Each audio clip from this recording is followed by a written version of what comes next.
এই পেয়ারাগুলো বাসায় থেকে থেকে কি কালার হয়েছে, মানে বেশি আনলে যা হয় আর কি, যে বেশি করে আনা হয়েছে খেয়ে ফেলায় না, খাবে না। এখন ওরা কেউ খাবে না, এই পেয়ারাগুলো এখন আমাকে খেতে হবে। শুধু ছিলকাটা নষ্ট হয়েছে, কিন্তু ভিতরে ভালো আছে। ঠিক আছে, তোমরা যখন এইভাবে খাবে না, আসো তোমাদেরকে এখন নতুন আইটেম করে খাওয়াবো। দেখবা কি সুন্দর মজা করে খাবে, আর বলবে আম্মু আরও দাও, আরও দাও। লবণ, কাঁচামরিচ, এটা হলো চিনি, সামান্য চিনি, হাফ চামচ। তারপরে এগুলো ভালো করে এখন একসাথে মুথে নিব। কাঁচামরিচ আর লবণ ভালো করে একসাথে মেখে নিয়েছি, সামান্য চিনি নিয়েছি। চিনিটা কেন নিয়েছি সামান্য? চিনি খাবারের স্বাদ বাড়ায়। কাঁচামরিচ দিয়েছি সুন্দর একটা গ্যারানের জন্য, আর লবণ পরিমাণ মতো দিয়েছি। এটা কিন্তু গুঁড়া মরিচ দিয়েও করা যায়, কিন্তু লাল লাল হবে, বাচ্চারা বলবে খাবো না, ঝাল।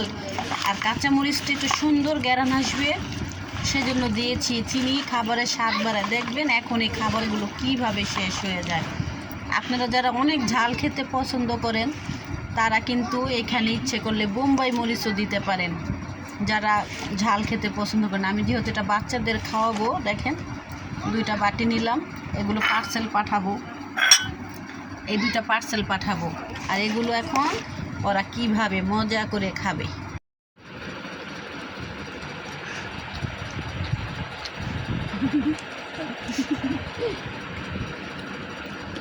এখন দেখবেন খাবারগুলো শেষ হয়ে যাবে। আশা করি আমার টিপসটা আপনাদের ভালো লাগবে। যদি ভালো লাগে একদিন ট্রাই করবেন, অবশ্যই আমাকে কমেন্টে জানাবেন যে খাবার কিভাবে বাচ্চাদেরকে খাওয়াতে হয়, বা আমরা যারা বড় আছি তারাও যে এইভাবে খাই। দেখবেন খাবারটাও দেখতে কত সুন্দর, একটা লোভনীয় ভাব, আর খেতেও খুব মজা। তাহলে কি হবে, আপনার মুখের রুচিটাও চলে আসবে, যে একঘেয়ের খাবার আর খেতে ইচ্ছে হয় না। অনেকে আছে পেয়ারা খেতে খেতে আর খেতে ইচ্ছে হয় না। এক এক দিন এক এক রকম আইটেম করে খাবেন। পেয়ারা কিন্তু রান্না করা যায় না, কিন্তু অনেক রকম আইটেম করে পেয়ারাটা খাওয়া যায়। আপনারা একদিন খাবেন, খেয়ে অবশ্যই ট্রাই করবেন, আমাকে কমেন্টে জানাবেন। আল্লাহ হাফেজ।